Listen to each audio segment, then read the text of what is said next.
Tout à l'heure, Sébastien Pien, on parlait de la protection, de la qualité de l'eau.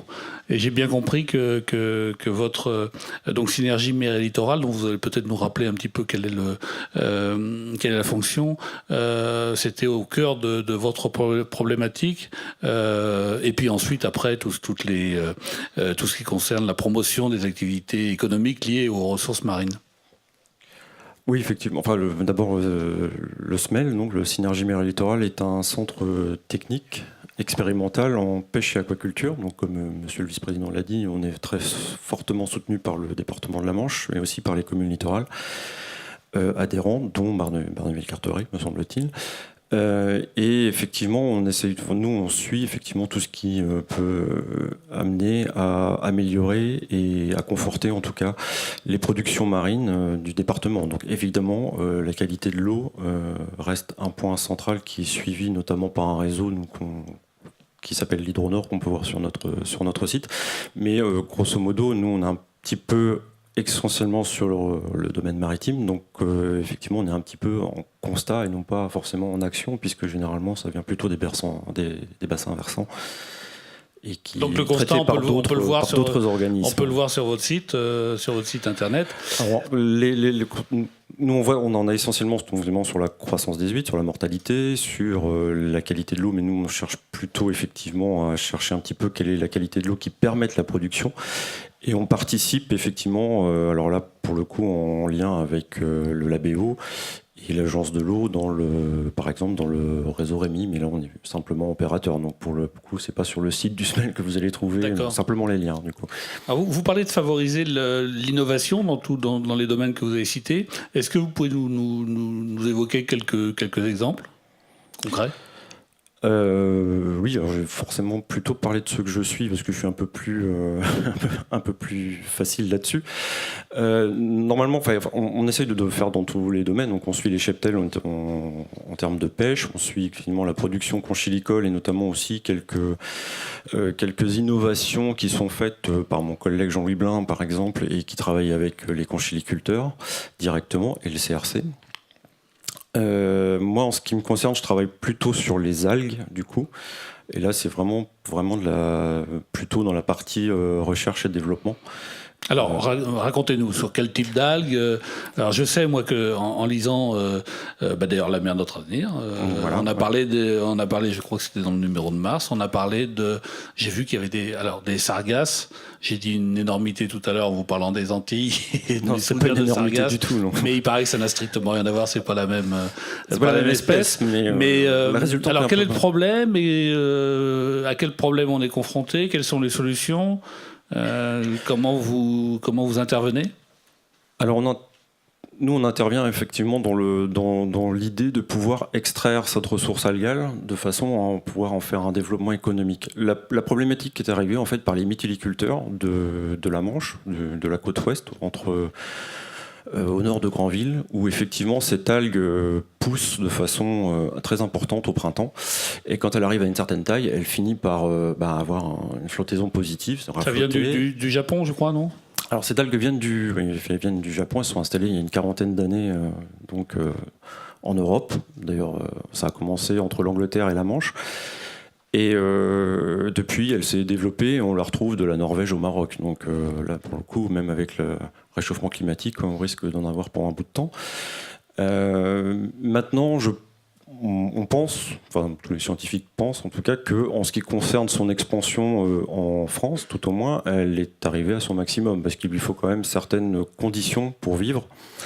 Et elle ne peut pas se développer sur une plage de sable, elle ne peut pas se développer sur un sol rocheux, il faut quand même... D'accord, les principaux dommages, c'est quoi? C'est par exemple j'ai cru lire que notamment avec les moules, ça cassait les Alors coquillages. oui, c'est comme je vous le disais tout à l'heure, c'est arrivé par les mytiliculteurs qui ont eu quelques soucis, donc quand elles arrivent à se décoller du sol, en fait, elles dérivent avec les courants.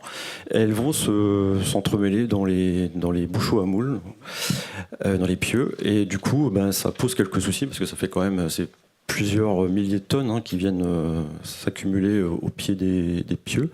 Et donc du coup ça permet aux prédateurs de remonter, parce que donc, les méthyliculteurs mettent des protections en pied de pieux pour pouvoir lutter contre les prédateurs, mais là du coup ça annule tout, ça fait ce qu'on appelle une échelle à prédateurs. Ça se met aussi parce que c'est au moment où les méthyliculteurs ramènent le naissain donc de Charente ou de Vendée. Donc ils mettent ça sur des cordes du coup allongées, et donc les algues arrivent dessus, se mettent dessus, décrochent les moules.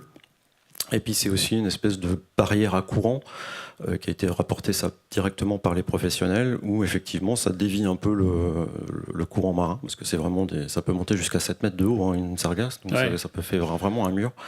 Et du coup les solutions alors les solutions pour lutter directement ont été inventées par les méthyliculteurs eux-mêmes, c'est-à-dire qu'ils font des barrages. Donc nous, on a juste pu vérifier l'efficacité de ces barrages. Les barrages, c'est simplement des pieux avec des cordes, tout simplement, qui arrêtent l'algue avant qu'elle aille s'en mêler dans les pieux. C'est efficace ? C'est relativement efficace, oui, même s'il y en a quand même qui passent, mais relativement, oui, quand même. Ça permet. Alors quand même du coup, si c'est efficace, il y en a des tonnes. Qu'est-ce qu'on s'accumule effectivement peut en quelques faire? mètres avant. Je suppose que les récupérer, c'est un coût. Et pour avoir un modèle vertueux, il faut pouvoir trouver un modèle économique sur l'exploitation. Exactement. Si vous voulez les enlever, ça a un coût. Et donc le mieux, c'est effectivement de pouvoir trouver un modèle économique qui est derrière, de façon à ce qu'au moins le coût soit nul, voire positif, enfin négatif du coup. Et c'est ce qu'on s'évertue à faire avec 4 autres partenaires, donc le CRC Normandie Mer du Nord, le comité régional des pêches de Normandie, Algaia, qui est une société de recherche et développement qui est basée à Saint-Lô, mais je pense qu'on va en parler tout à l'heure. Parce que Fabrice Boin nous rejoindra dans 20 minutes. Oui. Et le Siléban. Qui est représenté par Jacques, et pourra en parler tout à l'heure. Nous, notre but, c'est effectivement de trouver les moyens de pouvoir extraire cette ressource algale de son milieu, en essayant de faire le moins d'impact possible, bien évidemment, sur le milieu, et de pouvoir l'acheminer vers une unité de production éventuelle, si possible, le plus proche de nous. Et après, à partir de cette unité de production, il y aura une valorisation qui pourra être faite. D'accord, on parlera des algues tout à l'heure, donc avec le directeur de la société Algaia, mais de votre côté, au Synergie Mer et Littoral, est-ce que le département et la côte de cette région normande, c'est une côte qui est moins connue peut-être que la Bretagne pour les algues, mais pourtant vous pressentez beaucoup de richesses et de potentiel? Oui, alors certainement moins qu'en Bretagne quand même. D'abord parce que effectivement en Bretagne il existe une vraie filière qui existe depuis fort longtemps. En Normandie elle a existé par le passé, puis elle a un petit peu disparu. Il y avait la récolte du chondrus qui permettait de faire des gélifiants. Il y a effectivement aussi tout le traitement des laisses de mer qui permettait d'amender les sols. Tout ça a plus ou moins disparu, un peu de laisse de mer encore, mais c'est vraiment très anecdotique. Et là, aujourd'hui, effectivement, on essaye de retrouver d'autres espèces d'algues qui seraient possibles d'exploiter et qui permettraient de remonter une vraie filière algue en Normandie. Les sargasses sont le plus gros exemple, en tout cas le plus abouti, enfin en tout cas le plus avancé, pas vraiment abouti, mais avancé. Et puis, on travaille également sur une algue verte qui est fortement présente sur les poches à huîtres, en lien complètement avec la conchiliculture, cette fois qui est l'entéromorphe, mais peut-être que Thierry en parlera tout à l'heure, qui là pour le coup est une algue qui est plutôt destinée vers l'alimentation. D'accord, merci. Je vais vous donner la parole, Jacques Dubois, parce que donc, vous êtes directeur du Siléban. D'abord, dites-nous ce que c'est que le Siléban. Donc le Siléban, ça veut dire une société d'investissement et de développement des légumes sur la Normandie. Donc en fait c'est un GIE qui existe depuis 1973 et qui en charge l'expérimentation et le développement des cultures légumières sur la région de Normandie. Donc là c'est très intéressant parce que on est dans ce qu'on beaucoup de gens souhaitent, c'est-à-dire le mariage de non pas opposer la terre et la mer, mais les marier. On parlait des algues. Vous représentez donc des producteurs maraîchers. il y a très longtemps, les algues étaient fortement usitées comme source d'engrais. On en est où maintenant ? Disons, au niveau, c'est une pratique effectivement, comme ça a été précisé, qui s'est atténuée du fait aussi des développements des cultures et donc des besoins agronomiques. Et puis bon, tous les problèmes d'extraction sur les plages des algues avec les aspects de réglementation. Donc, on recherche justement des solutions, des principes actifs que peut procurer les algues, des principes concentrés pour tirer parti Concrètement, avant, on mettait les algues un petit peu en vrac, et là, vous allez plutôt en chercher les principes les plus actifs pour une action beaucoup plus ciblée ? Plus ciblée sur des aspects de stimulation de la défense des plantes, de croissance, de qualité des produits, de limiter aussi les stress des plantes en profitant justement de ces principes actifs. Et là, selon les connaissances actuelles, les expériences que vous avez vécues, le potentiel est grand des algues déjà pour vos cultures maraîchères ?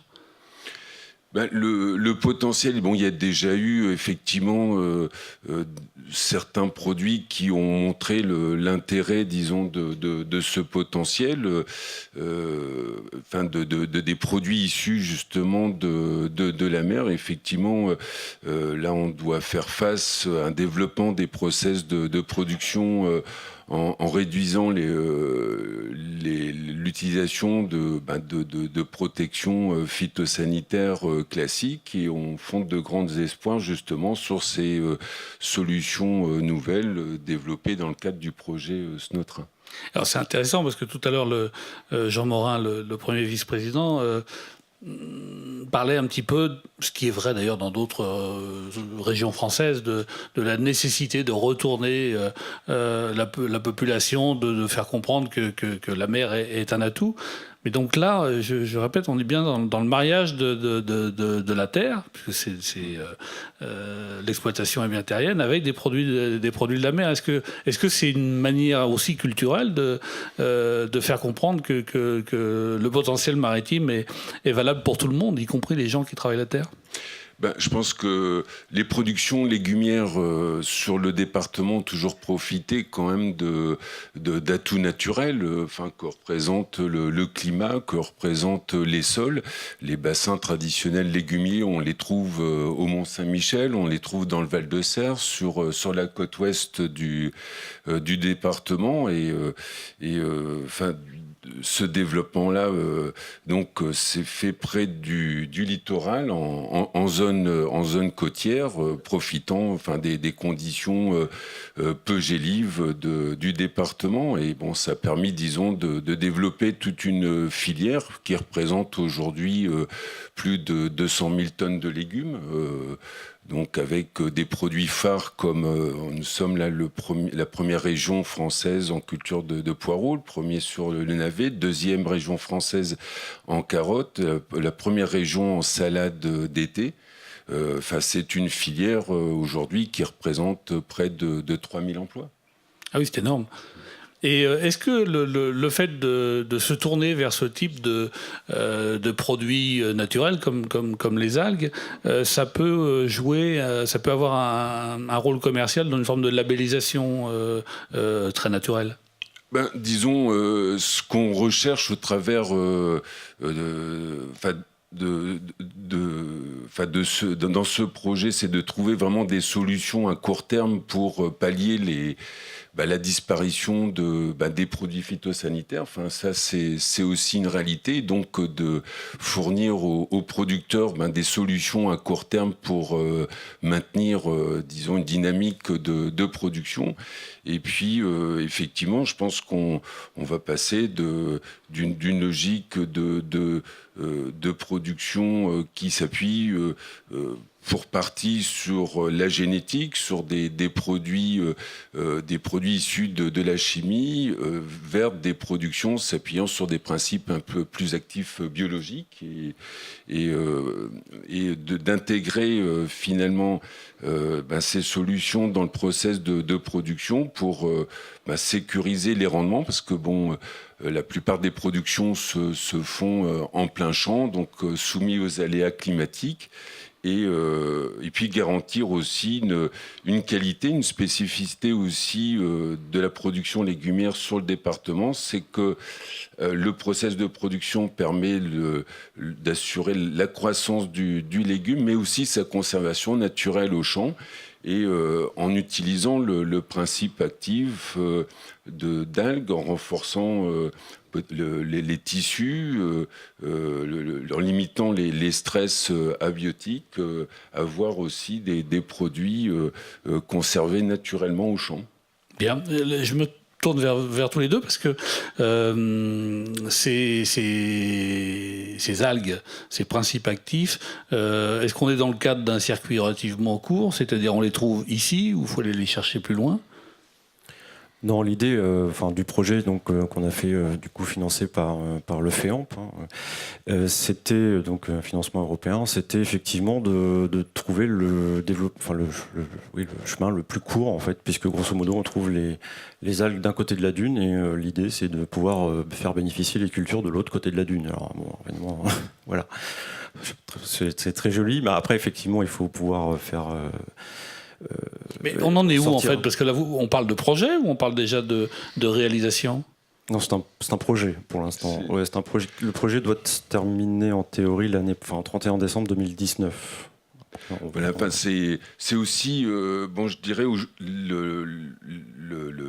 la prospection et puis la recherche de solutions passe peut-être par des voies nouvelles de collaboration. Enfin, on peut aussi, là où d'habitude, finalement, le Siléban avançait dans sa recherche agronomique, sur des nouvelles variétés, sur l'agrofourniture, on peut aussi vraiment apprécier l'innovation partenariale au travers de ce projet. Vous parliez tout à l'heure d'associer la mer et la terre. On l'a aussi au travers de ce projet de recherche. Et c'était, je dirais, au travers de deux organismes, une innovation partenariale. C'est pour ça que vous appelez mer et littoral ? Complètement, oui. C'était pas. Non, mais au-delà du petit effet de phrase, est-ce que c'est important ça de rapprocher les deux milieux ? Je pense qu'à partir du moment où on a des activités économiques qui doivent cohabiter, on voit bien dans certains coins où effectivement c'est pas toujours simple, parce qu'elles sont forcément reliées, ne serait-ce que par les bassins versants, par plein de choses. Donc il faut absolument pouvoir essayer d'harmoniser, que ce soit l'agriculture et d'un côté. Le tourisme et aussi l'activité économique maritime que sont la pêche et la culture. Non, parce que précisément, je vais être un peu plus... peut-être vous développez beaucoup de diplomatie, mais on a accusé, à tort, à raison, je ne suis pas là pour ça, mais effectivement, avec les bassins versants, l'agriculture amenait de la pollution dans la mer et des problèmes comme les algues vertes. Là, on est à l'inverse, c'est-à-dire que précisément l'agriculture pourra bénéficier d'algues si la qualité de l'eau est bonne, donc ça peut être vertueux dans tous les sens. Oui, ça peut être effectivement au moins un symbole pour renverser la vapeur, effectivement, oui. De se dire que finalement on améliore l'agriculture et ce qu'elle génère en faisant revenir de la mer des choses. Merci beaucoup. Je trouve que c'est un magnifique exemple justement de ce qu'on recherche, à non pas opposer terre et mer, mais au contraire à les marier dans des cercles assez vertueux. Merci beaucoup. Merci.